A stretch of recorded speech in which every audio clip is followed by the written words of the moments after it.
Bismillahirrahmanirrahim. Assalamualaikum warahmatullahi wabarakatuh. Alhamdulillahilladzi arsala rasulahu bil huda wa dinil haqq liyudhhirahu 'ala ad-dini kullih wa kafa billahi shahida. Asyhadu an la ilaha illallah wahdahu rabbi la syarika lah wa asyhadu anna Muhammadan abduhu wa rasuluh, amma ba'd. Allahumma inna nas'aluka ilman nafi'an wa na'udzubika min ilmin la yanfa'. Para hadirin, ikhwati fiddin wa akhwat fillah rahimani wa rahimakumullah, jamaah salat maghrib dan isya rahimani wa rahimakumullah. Alhamdulillah, pada kesempatan ini insyaallah kita akan melanjutkan pembahasan kita, masih di pembahasan syarah akidah salaf. Kita masih di bab tentang al-iman bir rusul, iman kepada para rasul Allah. Dan kita juga masih di pembahasan secara khusus terkait dengan iman kepada Rasulullah Muhammad sallallahu alaihi wa alihi wasallam. Kita sekarang masuk di pembahasan poin ke-94. Qala hafizahullahu ta'ala, tidak memuji Nabi sallallahu alaihi wasallam secara berlebih-lebihan sehingga melampaui batas dari apa yang telah disyariatkan. Pembahasan ini sudah pernah kita bahas di hadis Iqra la tutruni kama atratin nasara Isa ibn Maryam, dan itu sudah berlalu pembahasannya di akidah atau di syarah akidah nomor ke-88. Kemudian di poin ke-95, tidak melebihkan beliau sallallahu alaihi wasallam dari para nabi lain dengan hawa nafsu dan pikiran semata, kecuali dengan keterangan dari Allah Subhanahu wa taala. Nah, poin ini yang akan beliau sampaikan penjelasannya di sini. Mengapa kita tidak boleh melebihkan nabi dari para nabi yang lain dengan hawa nafsu dan pikiran kita semata? Karena Allah taala sudah berfirman di surat Al-Baqarah ayat 253. Qala Allah Ta'ala ba'da a'udzu billahi as-sami'il 'alim minasy syaithanir rajim, tilkar rusul faddalna ba'dahum 'ala ba'd minhum man kallama Allah wa rafa'a ba'dahum darajat wa atayna Isa ibn Maryam al-bayyinat wa ayyadnahu biruhil qudus. Itulah para rasul yang telah kami lebihkan sebagian mereka atas sebagian yang lain. Di antara mereka ada yang Allah berkata-kata langsung dengannya, Kalimur Rahman, atau yang disebut Kalimullah, nabi dan rasul yang diberi anugerah oleh Allah Subhanahu wa taala. Allah langsung mengajak mereka berkata-kata. Ya, kita mengenal Nabiullah Adam alaihi salam, kita juga mengenal Nabiullah Musa alaihi salam, kita juga mengenal Nabi Muhammad sallallahu alaihi wa alihi wasallam pada peristiwa Isra dan Mi'raj. Langsung bercakap-cakap dengan Allah Subhanahu wa taala.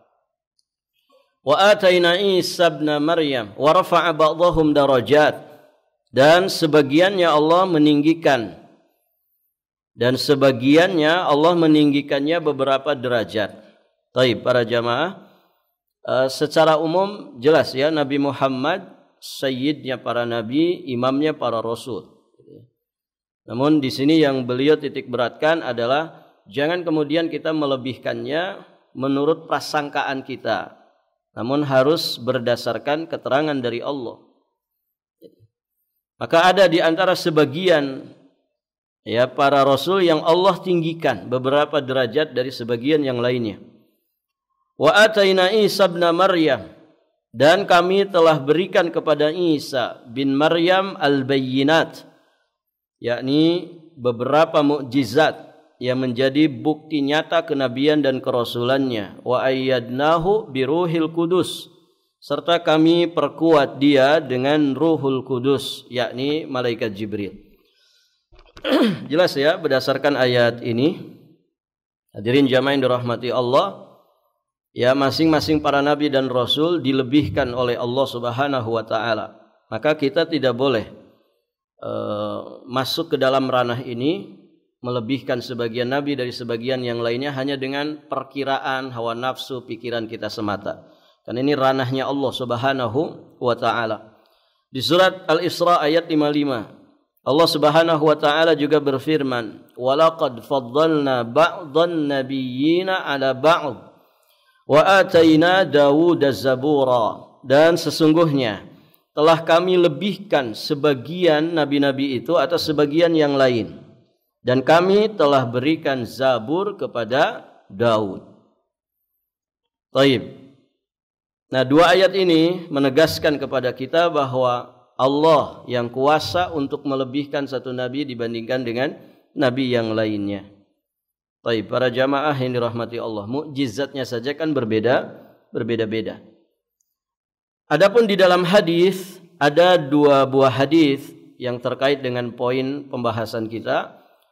Hadis pertama diterima dari jalan sahabat yang mulia Abu Hurairah radhiyallahu taala anhu, yang terdapat di Sahih Al-Bukhari juga Sahih Muslim. Dari sahabat yang mulia Abu Hurairah radhiyallahu taala anhu, beliau berkata, "Istabba rajulani, rajulun minal muslimin wa rajulun minal yahud. Qala al-muslim, walladhi istafa Muhammadan 'alal 'alamin. Faqala al-yahudi, walladhi istafa Musa 'alal 'alamin. Farafa'a al-muslim yadahu inda dhalik. Falatama wajha al-yahudi. فذهب اليهودي إلى النبي صلى الله عليه وسلم فأخبره بما كان من أمره وأمر المسلم. فدعا النبي صلى الله عليه وسلم المسلم فسأله عن ذلك فأخبره. فقال النبي صلى الله عليه وسلم لا تخيروني على موسى فإن الناس يصعقون يوم القيامة فأصعق معهم. فأكون أول من يفيق فإذا موسى باطش جانب العرش فلا أدري أكان في من صعق فأفاق قبلي أو كان ممن استثنى الله. أخرجه البخاري ومسلم. Baik, para jamaah yang dirahmati Allah, jadi sahabat yang mulia Abu Hurairah radhiyallahu taala anhu, beliau berkata, "Istabba rajulani." Ada dua orang yang saling mensab, ya, sab itu mencela, mencaci maki, berseteru, ya, saling mencaci maki. Yang seorang dari Muslim, yang satu lagi dari Yahudi. Maka si Muslim mengatakan, "Demi Allah, alladzi istafa Muhammadan, yang telah memilih Muhammad, ya, 'alal 'alamin, untuk sekalian alam." Si Yahudi pun mengatakan, "Demi Allah yang telah memilih Musa untuk sekalian alam." Lalu si Muslim mengangkat tangannya seraya dia melampar muka si Yahudi. Si Yahudi pun segera menemui Nabi SAW. Kemudian dia menceritakan apa yang telah terjadi antara dirinya dengan si Muslim tadi. Maka kemudian Nabi SAW memanggil si Muslim, lalu menanyakannya. Lihat ya, di sini Nabi SAW memberikan keteladanan, ya, bagaimana memutuskan perkara walaupun antara Muslim dan kafir. Artinya, ya, walaupun ada orang kafir juga tidak boleh dizalimi, begitu ya. Karena dakwatul mazlum, doanya orang yang terzalimi itu, walau kana kafiran, walaupun dia seorang kafir, walaupun dia seorang fajir, itu mustajab. Dan kita mesti berhati-hati Dengan apa? Dengan bersikap adil. Ya. Jangan gara-gara yang beli barang dagangan antum orang kafir, kemudian antum kurangi takaran. Kayaknya orang kafir ini. Beli sekilo antum kasih 8 ons. Kenapa? Kafir Ustaz. Gitu. Nggak boleh, ikhwan. Gitu ya. Nggak boleh. Dari mana antum tahu kafir? Nah, itu ada palang di kalungnya. Gitu. Nggak boleh. Kalau dia tahu dizalimi, kemudian dia berdoa, doanya mustajab. Ya. Doanya mustajab. Semoga usahanya bangkrut. Gitu. Bangkrut kita. Gitu. Barakallahu fiikum. Maka hati-hati. Atau orang fajir. Walau kana fajiran. Walaupun dia fajir. Kalau dizalimi dia kemudian berdoa keburukan atas diri kita, itu mustajab. Ya, artinya berhati-hati. Di sini Nabi memberikan keteladanan. Ya, bagaimana keadilan itu ditegakkan. Ini perseteruannya antara muslim dan kafir. Apalagi sesama muslim. Sesama muslim. Dan kezaliman itu terjadi kebanyakannya sesama siapa? Sesama muslim, ikhwan. Tipu menipu, begitu ya, suap menyuap kan sesama muslim. Antum kalau datang ke lapas itu, coba didata. Yang di penjara itu mayoritasnya muslim atau kafir? Muslim. Dengan beragam kasus. Dan yang jadi korban dari kasus-kasus mereka itu rata-rata juga muslim. Baik. Maka Nabi SAW memanggil si muslim, lalu menanyakannya. Maka si muslim menceritakan kejadiannya kepada Nabi. Maka Nabi SAW beliau bersabda, la tukhayyiruni ala Musa. Kata Nabi, janganlah kamu lebihkan aku dari Musa. Karena sesungguhnya semua manusia itu pingsan pada hari kiamat. Nah, Nabi menjelaskan bagaimana Allah Subhanahu wa taala kemudian melebihkan Nabi Musa. Ya, kata Nabi, semua manusia pingsan nanti pada hari kiamat dan aku pun termasuk yang pingsan bersama manusia. Maka kata Nabi, aku adalah orang yang pertama sadar dari pingsan. Tiba-tiba saat Nabi sadar itu, kata Nabi, aku melihat Musa sedang memegang dengan kuatnya pinggiran arsy-Nya Allah. Aku tidak tahu, kata Nabi, apakah dia termasuk yang ikut pingsan bersama manusia pada umumnya, lalu sadar sebelumku, ataukah dia termasuk ke dalam golongan orang-orang yang dikecualikan oleh Allah sehingga Nabi Musa itu tidak pingsan. Baik, hadirin jamaah yang dirahmati Allah Subhanahu wa taala. Karena ketika Nabi sadar, sudah ada Nabi Musa. Jadi kalau di situ kan prediksinya apa? Bisa jadi Nabi Musa itu lebih dulu sadarnya daripada Nabi Muhammad. Atau bahkan opsi yang kedua, kemungkinan kedua, bisa jadi Nabi Musa itu termasuk yang dikecualikan, tidak mengalami yang namanya pingsan.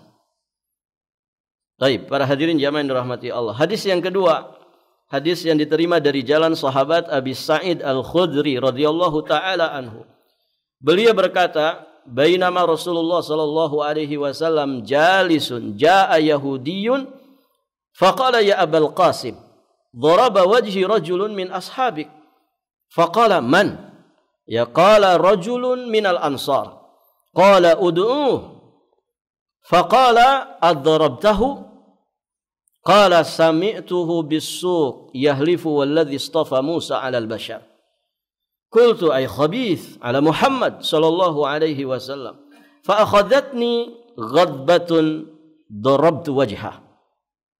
Faqala an-nabiy sallallahu alaihi wasallam la tukhayyiru bainal anbiya fa innan nas yas'aquna yaumal qiyamah fa akunu awwala man tanshaqqu anhu al-ard fa idza ana bi Musa akhidhun biqa'imatin min qawa'imil arsh fala adri akana fi man sa'ik am husiba bis sa'qatil ula. Akhrajahu al-Bukhari wa Muslim. Ini mirip ya hadisnya. namun dengan redaksi yang sedikit berbeda. Jadi dari Abu Sa'id Al-Khudri radhiyallahu taala anhu. Hadis ini juga sahih, terdapat di Sahih Bukhari, juga Sahih Muslim.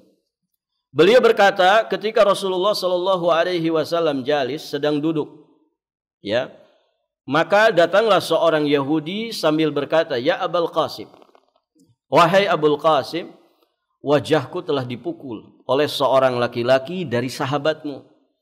Maka beliau bertanya, "Man, siapa itu?" Kemudian si Yahudi tadi menyatakan seorang laki-laki dari kaum Ansar. Maka beliau bersabda kepada para sahabat, panggilkan orang ini, panggilkan dia."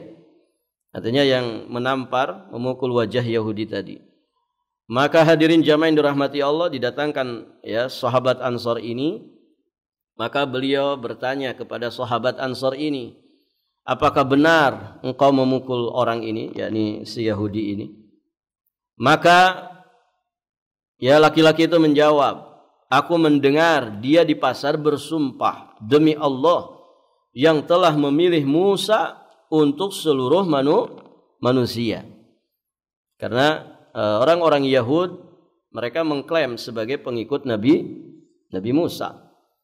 Ya, orang-orang Nasrani mengklaim diri mereka sebagai pengikut Isa, kan begitu. Maka kemudian Nabi sallallahu alaihi jadi sahabat Ansar tadi mengatakan, "Aku mendengar ya si Yahudi tadi bersumpah di pasar demi Allah yang telah memilih Musa untuk seluruh manusia." Maka kata sahabat Ansar ini, "Ai khabith, wahai buruk, wahai orang yang buruk, termasuk Muhammadkah sallallahu alaihi wasallam?" Maksudnya di sini apa para jamaah? Jadi beliau sebagai muslim ya mengetahui bahwa yang diutus untuk seluruh manusia itu siapa? Nabi Muhammad sallallahu alaihi wasallam. Ya, maka beliau bantah ini orang Yahudi ini. "Apakah termasuk Muhammad yang kau ucapkan itu?" Begitu ya.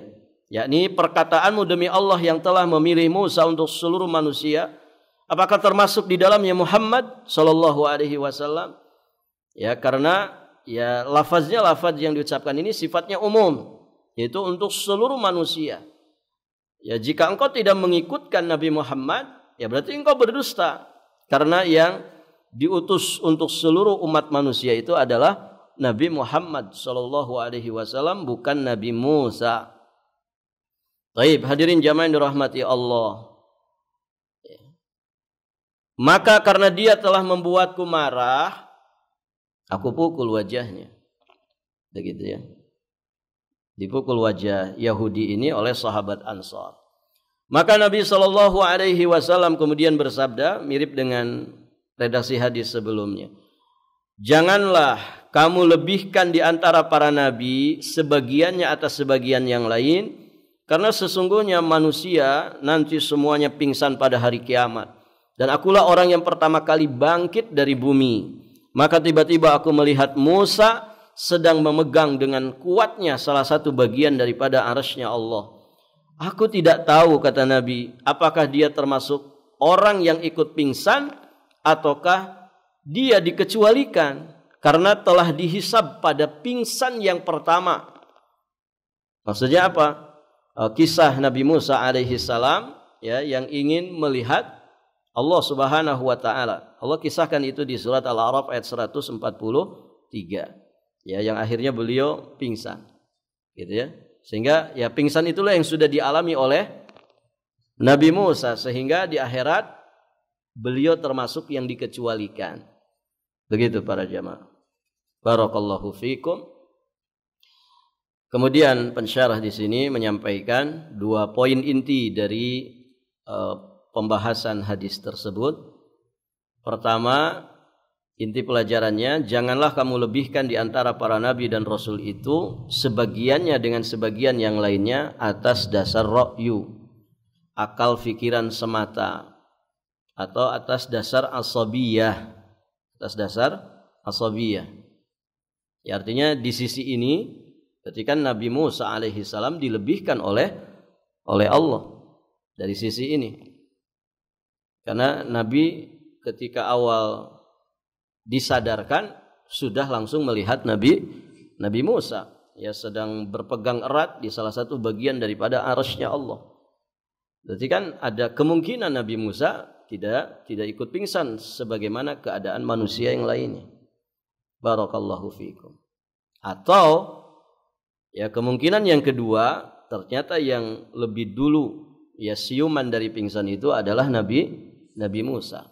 Maka poinnya itu, jangan lebihkan ya di antara para nabi dan rasul itu sebagiannya dengan yang lain dengan ra'yu kita semata atau karena asabiyah. Kemudian inti pelajaran yang kedua, hak melebihkan sebagian para nabi dan rasul itu adalah haknya Allah, kuasanya Allah, bukan menjadi hak kita. Ya. Adapun kewajiban kita adalah tadzallul wal khudu', taslim, ya tunduk, patuh dan taslim, menyerah atas keputusan Allah Azza wa Jalla. Barakallahu fikum. Baik para jamaah, berikutnya muallif hafizahullahu taala menyampaikan poin ke-96 dan sampai 99. Isinya adalah pertama, tidak menolak sunnah Nabi SAW baik semuanya ataupun sebagiannya. Kemudian di poin 97 meyakini bahwa apa-apa yang beliau SAW haramkan sama seperti apa-apa yang Allah haramkan. Karena Nabi tidak berkata dari nafsu, yang beliau sampaikan itu wahyu semata dari Allah.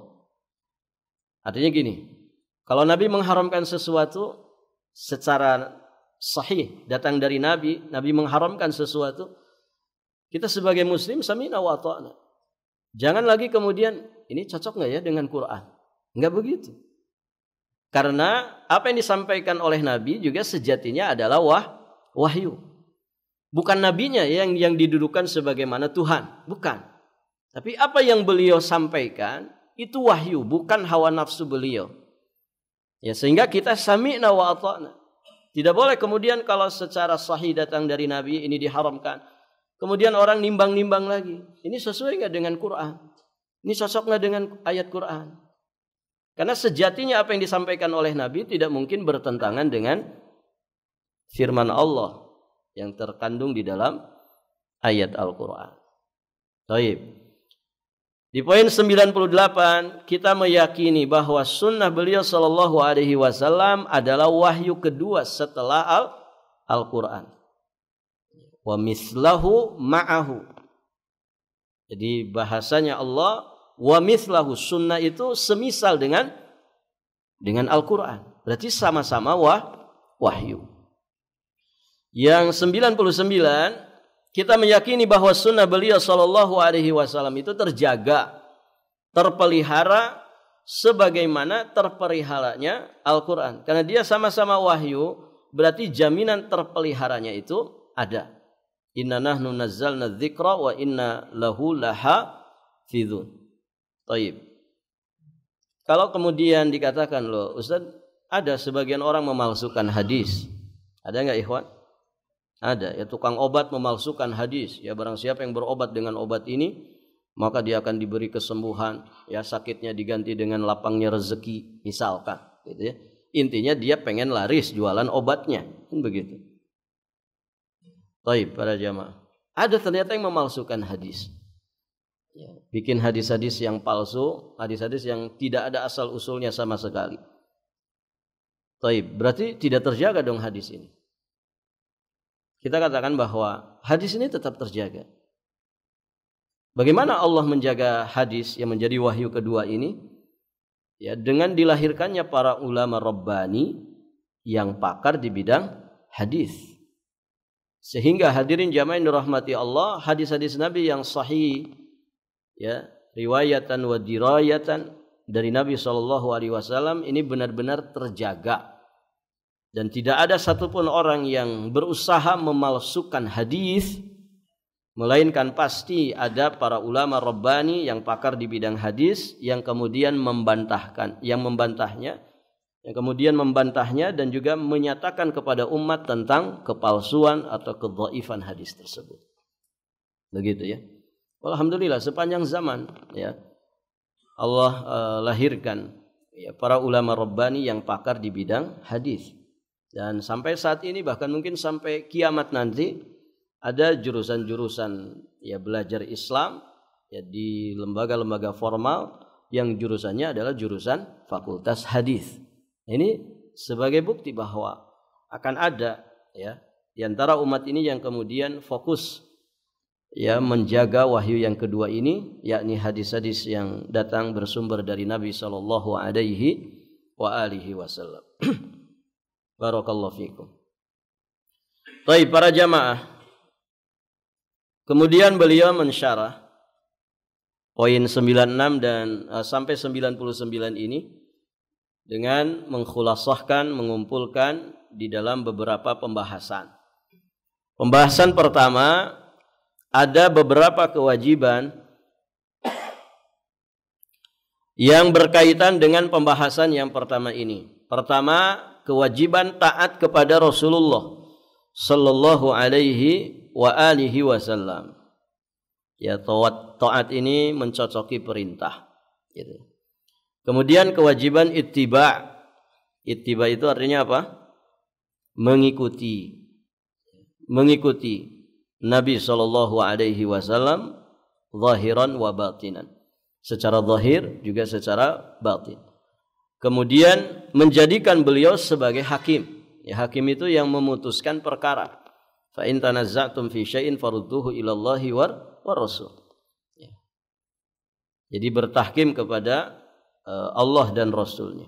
Ketika Rasul masih hidup langsung datang kepada Nabi untuk tahakum, memutuskan perkara yang terjadi di antara manusia. Kalau Nabi sudah meninggal dunia, ya, tentu tahakum atau bertahkimnya ke sunnah beliau sallallahu alaihi wa alihi wasallam. Kemudian yang keempat, kewajiban taslim, pasrah menyerah kepada keputusan beliau. Ya. Dan nanti beliau paparkan dalil-dalil tentang masalah ini.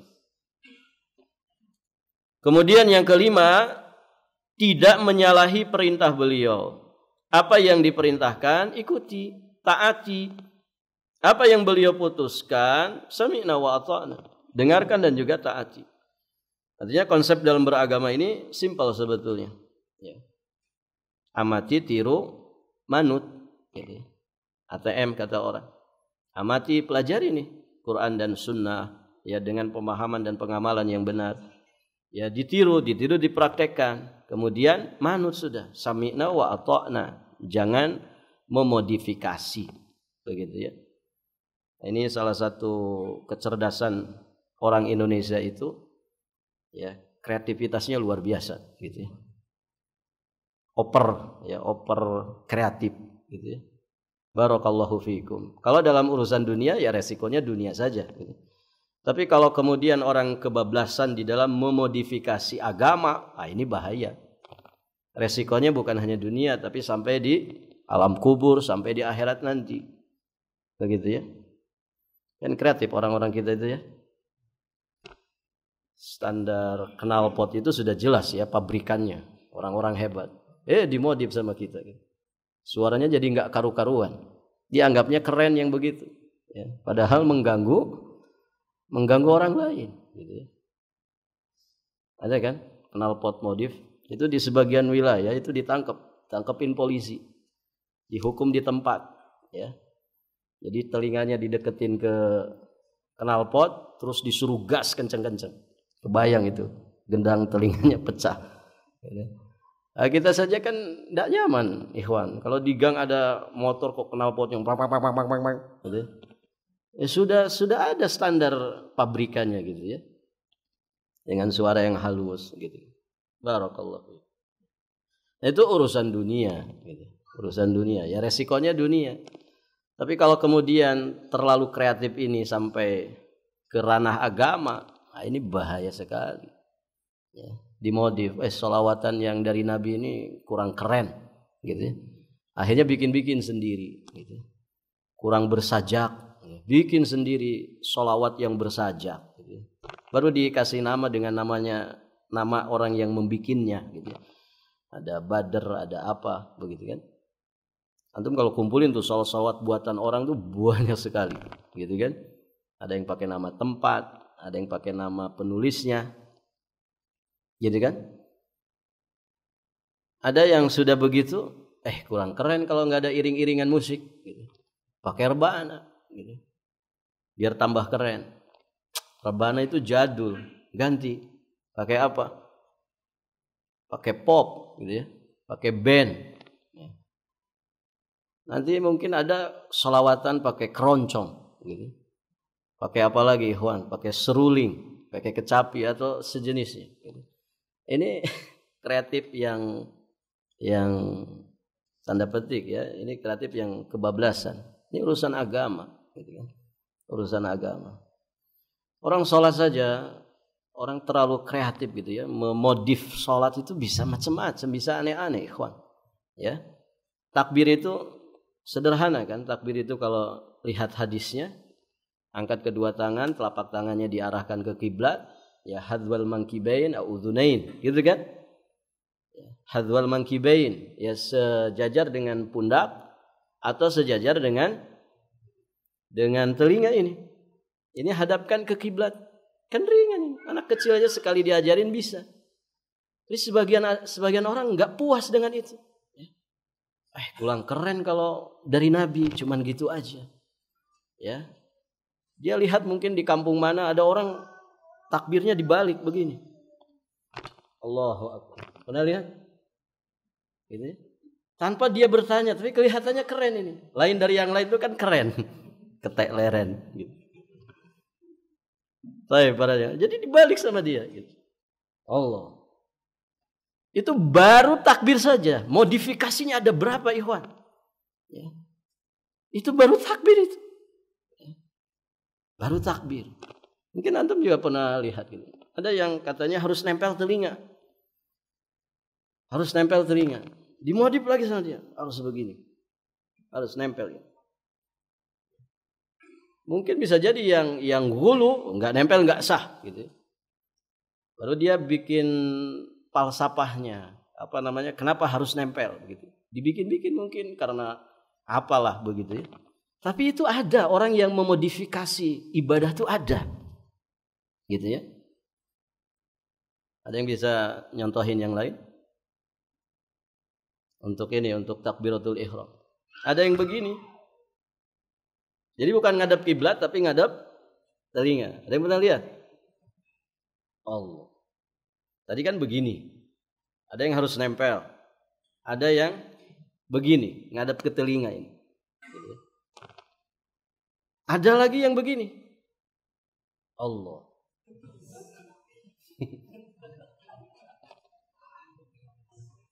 Kalau ditanya, ada alasannya.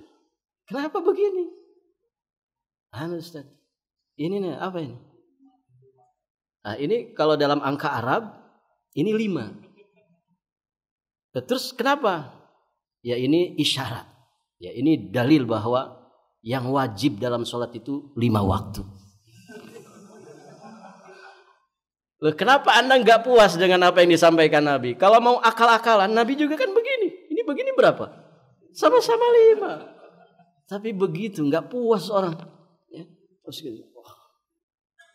Ini angka 5. Itu takbir, ikhwan. Baru belum rakaat itu kan.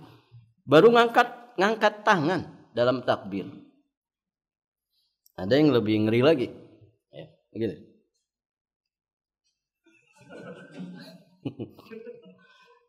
Ini kisah nyata. Ada seorang ustadz yang cerita begitu. Dia pernah menemukan yang gitu di Pulau Sulawesi. Tidak tahu sebelah mana Sulawesi. Karena akhirnya si ustadz ini juga penasaran. Gitu. Rahimahullahu ta'ala. Penasaran. Kenapa begitu? Kenapa begitu? Ustadz. Ya, akal-akalan lagi. Itu modifikasi tadi. Jadi kalau kita sholat begini nih. Kita jadi ingat asal muasal kita. Supaya orang tuh gak boleh sombong. Asal kita itu dari lubang segini saja. Allah Ustaz. Ngeri kan jemaah? Ngeri. Ini baru takbiratul ihram. Sudah ada berapa modifikasi. Dan mungkin itu hanya ada di Indonesia. Ya, itulah. Dari satu sisi masyarakat kita itu kreativitasnya luar biasa. Atau bahasa orang pendidikannya, banyak orang Indonesia itu yang lebih banyak menggunakan otak kanannya. Kalau dalam urusan dunia, hal-hal mubah, Masya Allah bagus. Kreativitas yang luar biasa. Ya, walaupun tentu dalam batasan yang baik-baik saja. Tapi kalau ini ke ranah agama, nah ini bahaya sekali. Akhirnya begitu. Di otak-atik semuanya. Sidekap, di otak-atik. Itu tadi takbir. Sidekap juga begitu para jamaah. Sidekap kalau kita ngerunut, ngikut ke hadis kan mudah saja. Ya, Nabi menggenggamkan telapak tangan kanannya ke lengan bawah dari tangan kirinya. Lengan bawah itu kan dari sini ke sini. Bisa di sini, intinya digenggam. Bisa juga di rusg itu pergelangan atau sekedar ditempelkan begini. Sehingga nempel ke 3 anggota lengan bawah. Sini, kemudian rusg, kemudian punggung telapak tangan kiri. Nempel aja begini. Boleh digenggam begini atau seperti ini. Gitu kan? Itu kalau kita melihat sifat salat Nabi ketika bersedekap. Nah, di kita ini kan juga akhirnya kurang puas dengan penjelasan Nabi. Dia bikin-bikin sendiri. Ada yang begini. Kayak orang kedinginan. Bahkan di sebagian orang biasanya pas taraweh imamnya kepanjangan. Pegel kan kalau sedekap begini? Pegel. Akhirnya sebagian orang dikunci sama dia. Nah, jadi sedekapnya begini. Kalau gini capek nggak Ikhwan? Imam mau sejam kah? Aman. Gitu. Ayo sejam saja silakan. 1 rakaat 1 jam. Aman, dia nggak pegel. Gitu. Itu kalau kayak gini. Nah, ini orang tidak puas dengan syariat Nabi Muhammad. Kenapa harus memodif-modif begitu? Jadi kan? Nah itu para ini baru bicara sholat. Ya. Nanti bicara puasa, oh luar biasa. Ada orang yang pengen duluan puasa. 3 hari sebelum masyarakat muslim secara umum puasa, dia puasa duluan. Ya, dengan alasan kami dapat wangsit langsung, gitu ya. Atau apalah ya, memodif. Ya. Lebaran 5 hari, orang belum pada lebaran, dia sudah lebaran duluan. Ada yang nyembelih kurban bukan di hari raya Idul Adha, tapi sehari atau 2 hari sebelumnya. Dimodif sama dia.